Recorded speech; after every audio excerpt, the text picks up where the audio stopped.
Welcome to In the Spotlight with Amy Scruggs, where we feature great artists, entrepreneurs, community leaders, and, well, anyone that should have that moment to share their story in the spotlight.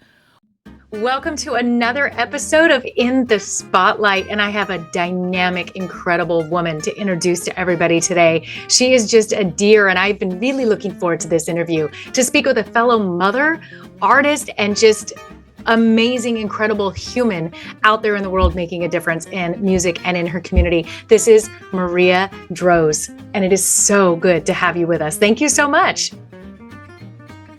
So good to be here. Hello.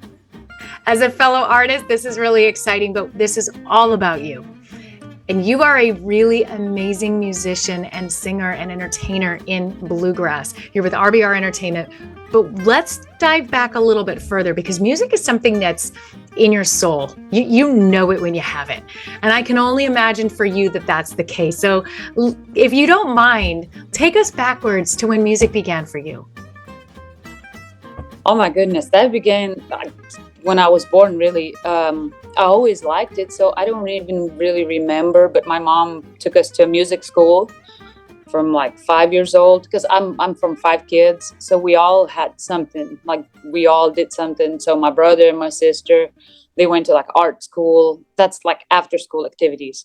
And I went to music school because I guess I was from the whole family. I was like mostly wanting to sing and play and everything. So I started in a choir, and then I did classical piano, and oh my gosh, I did all these weird folk string instruments that I don't even know. You don't have the name for it, really, just the traditional. Where was home? Yes. Where was home? I'm sorry. Where's home? Lithuania. Oh, my little bitty.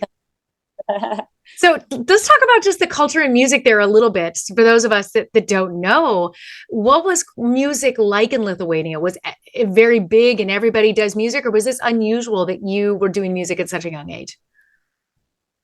There was so in there, I mean, kids are taught music. It is like people like to teach the kids, even if they like it or not like it. Like they do some type of music, some degree of music, as much as art, any kind of other art, and dances and stuff. And then later on, if you like it, you pick it up, you go with it. But I think kids just do it because they're told to do it at first, and some fall in love with it, and some are like, oh no, I'm not going to do it.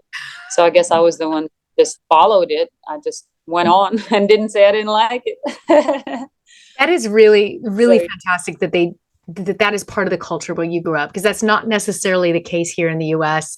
I loved music, knew I loved it, but it wasn't something that everybody was exposed to. I was unusual on my upbringing. So to hear that this was something that you were definitely exposed to, whether you like it or not, but you knew that's for me.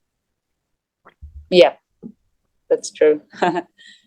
So what brought you over to the US then? How did your music transfer across the world over to us? The music transferred me to my husband now of 12 years. God, don't let me make a mistake there. He always does. He doesn't know. But it's 12 years, and we know each other for 13.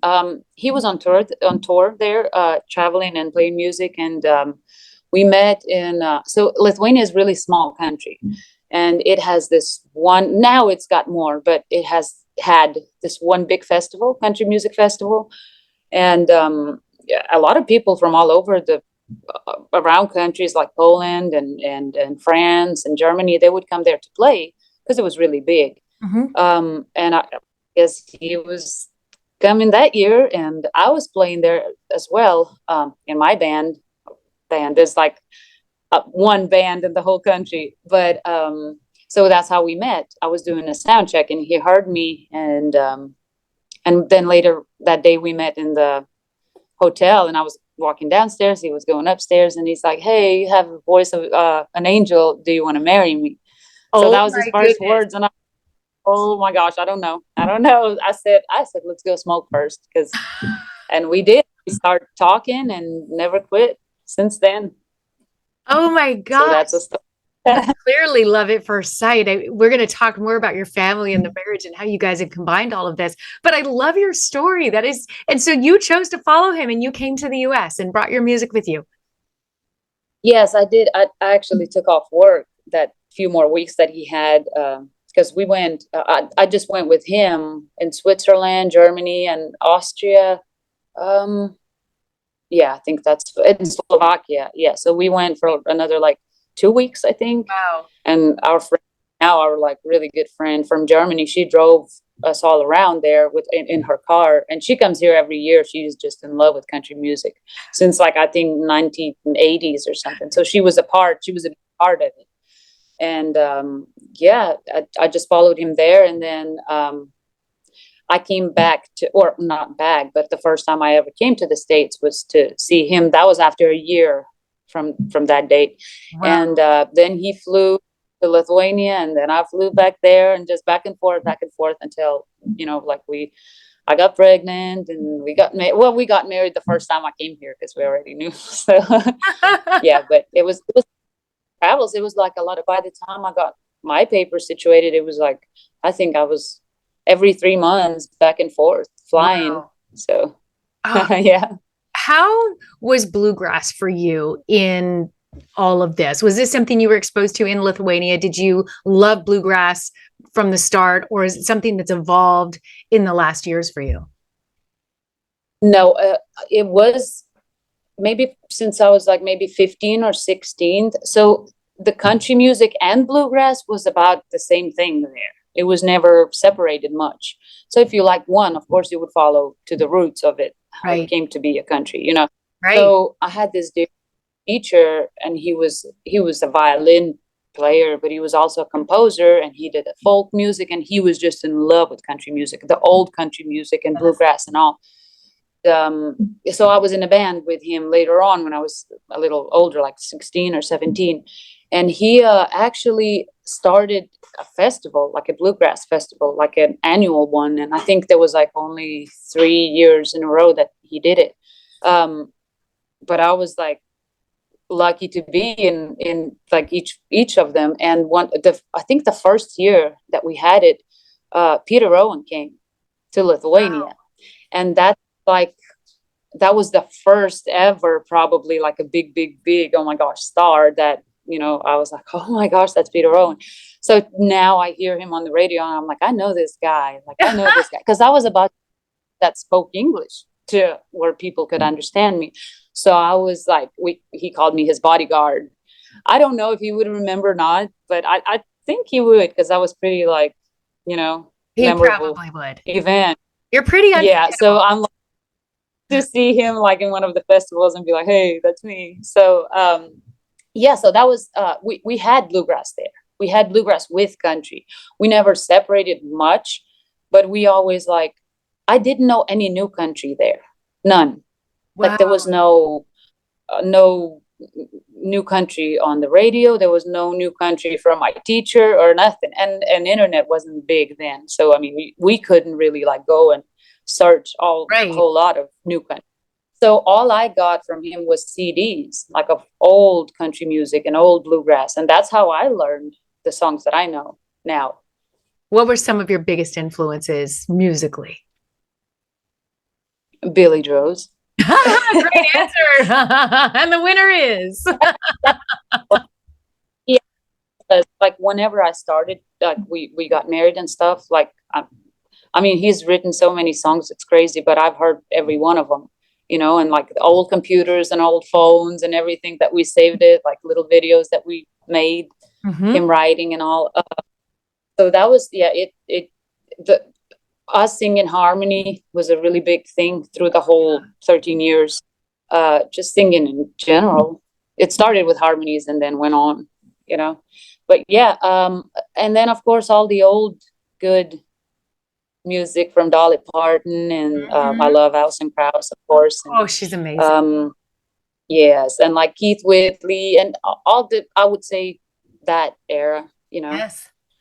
Let's talk about your projects. Actually recently found out Dave Evans' music on, oh my gosh, I'm the biggest fan. So I've heard it and I'm like, yes, that's what I'm going to research now. So, Oh wow! In your music projects, and as we're gonna talk about your music projects, this is a big deal. Have you noticed some of those sounds evolving and expanding your talents as you've grown into yourself as an artist? Because you have your own wonderful, unique sound. We can always find those influences as an artist, and it's still you. Have you noticed that evolution take place as you've really fine-tuned your sound? definitely. I mean, I still go back and so this album, the upcoming album, it's got 13 years of it. So I mean, from the start to today, it's like I go to Billy and I'm like, hey, can we re-sing this one? And he's like, no, you have to leave it. Just shows where you came from, you know. And so it's kind of good to listen to it. Good to know that you know, like I went further than I could imagine. Right. But yeah, no, not the first song, you know. So yes, it definitely evolved a lot through the years. Share with us about this In a project. good way. Yes. What on this project? Share with us maybe some of your favorite songs that are on there and what you want to talk about with this project and what's in it. What can we look for in this project, and also when can we have it? It is finished from my part, and I think pretty much finished completely. The artwork and everything, it's just the final touches of it. And it's been more than 13 years. It's been probably about, oh my gosh, 25 years now. Wow. Of just like you said, everything. That is the first album that I ever did. And that's your heart and soul in this. Yes, it's like my whole life story, and you know, my family in there, like, you know, just the songs written about the kids being born, about us, you know, being in love, and then about us going through, you know, hard times or whatever. So that's like the whole evolution of our lives, my life, and you know, my kids and my husband and everything. So yeah, I can't wait to hear it, actually, from like first to the last. So just to, but yeah, I think it's going to be a good one. I know you love every song on there, but if you could pick a couple favorites, it's something to just like this just resonated, that when you came alive in studio, which ones are really your favorites? Well, The Night We Fell for sure would be one of my favorites, just because it originally was written for somebody else. And I think I was painting the steps all pregnant, like 9 months pregnant, and Billy came down from the studio and they were writing a song, and he comes and he's like, check this out. So he plays it a little bit on the phone, and I'm like, oh my gosh, like, you don't write songs like that to me, for me. And he's like, yeah, I do. And I was like, can I have this one? And he goes, no, that's not for you. Like, it's already like sold, like it's given to somebody else. And I was like, so he left, and like the whole time painting, I was like, I need this song. So, and somehow it like fell through, and the other artist didn't record it. And he's like, hey, you still want this song? And I was like, oh my gosh, yes, I do. So it was written for somebody that, you know, that they were thinking about somebody else. But oh my gosh, that hit me so deep. I was like, I need this song in every way, melodically and words and lyrics and just everything. I loved everything about it. So that is totally my favorite song from the whole album. And what a great story. Now we all know the backstory behind it, which is more exciting. Yeah. So, and then the Cry Baby Cry was also written by the same artist. So it's kind of like a similar, maybe I would say. And Hard Times. I love Hard Times. It's written by Kathy Hudson, the one that wrote Raging Rivers, the duet that we did with Billy. I love her writing. She also, there's another song of hers, Annabelle, that is a little different, that I like. I liked singing it. It was totally different. And just the rest, I love every song on there, just because we took our time picking them, and we took our time, because when we started, we never thought that we were just going to let's do the whole album. We were just doing them one by one and babying them, and some of them took years to record and then re-record and rewrite the words and just all of it. Right. So every one is just been like spend a lot of time on them. So special project, really special project, especially since you are a wonderful wife, clearly, and a mother of 4 Cool. kids. How do you integrate your passion, your love for music, while also doing such a great job as a mother, being a supportive wife, but yet the family is all a part of this music? How has that been interwoven for you as you find that balance? It was just always a part of it. I mean, we never had to, oh, can we do that or not? I mean, we had to make it work. We had sleepless nights, Yes. I mean, days or with babies Right. doing, changing diapers and then cooking dinners and doing laundries and cleaning after their yogurt spilled on the floor and stuff like that. And the nights are going to bed. And we have an incredible friend that's, we call him Manny. Right. He's like a man. He's a nanny, but he also like around the house and stuff. And he would come down from the studio and just sit on the couch. I mean, like sleep on the couch and just, the kids are in their own rooms, their own beds. They're sleeping. So he would sit there till like 3, 4 in the morning. I mean, as long as we needed. And sometimes it would even be to where 6 o'clock comes and we're still recording. And I'm like, yeah, let me just put the kids on the phone. We're going to finish up. I mean, even those mornings. So yes, that's been really very unusual. Like it's not a 10 o'clock, let's meet in the studio thing at all. No, you really put in the hard work and the dedication and the sleepless nights for real to blend in your passion, your art, your talent, your gifts, and your family. That is really beautiful, Marija. I'm so glad that you're sharing this story, because a lot of listeners or your followers might just think, oh, here's another beautiful recording artist and we're getting her music. But they don't realize they're literally getting every piece of you, your soul, your spirit, your heart in this music, which I think really makes this album so special, especially as you shared how many years this is in the making. And it's really exciting to see this coming to life. When are we going to be able to have it? When do we get it? God. See, that's the thing. I just called Bill right quick to find out. But okay, to be announced. Yes, to be. But I believe it's about next month. I think. Oh, that's great. Now, at the same time, you're with RBR Entertainment. That's the label you and Billy are both on. I know that there is an incredible Christmas album that is coming out here. Pre-sales coming up at the end of October. Sales coming out Black Friday. Did you have a chance to record on that project? Yes, I did. And which song did you do? Another story.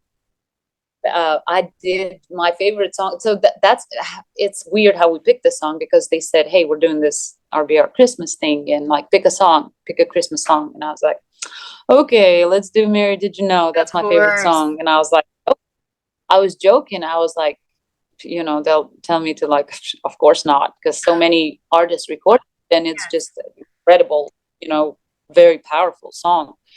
And I was like, yeah, let's do that one. And they're like, sure, why not? I was like, what? Like, you agreed? And they're like, yeah, sure. And so I picked that, and we started, like recording instruments and all. And Mark Lowry, the guy that wrote it, he came to visit. He was somewhere doing something in Nashville, I think, and he came to the studio just to visit. And I was just pulling in I just went to the store and came back, and Billy's like, hey, Mark, guess who's here? And I was like, who? And he's like, Mark Lowry's here. And I was like, no way. So I'm like a biggest fan.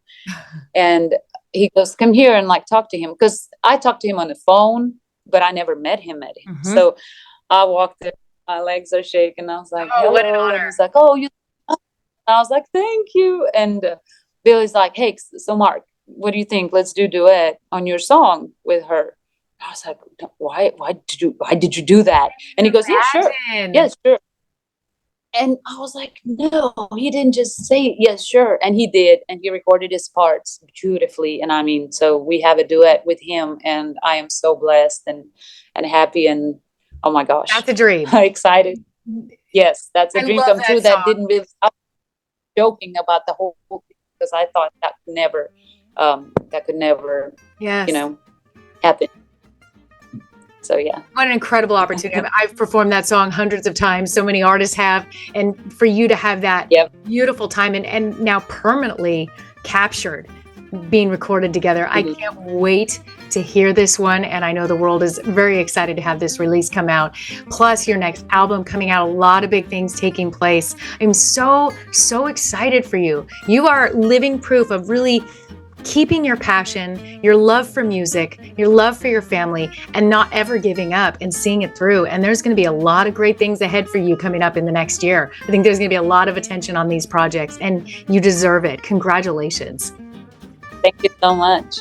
It was really an honor to have you with us today. Thank you for being on In the Spotlight, and thank you for contributing to music, to bluegrass music, and for being a real wife and a real mother out there saying, hey, you can do it too. You are living proof. Thank you so much, Marija. Thank you so much. It was nice talking to you. Thank you for listening to In the Spotlight podcast.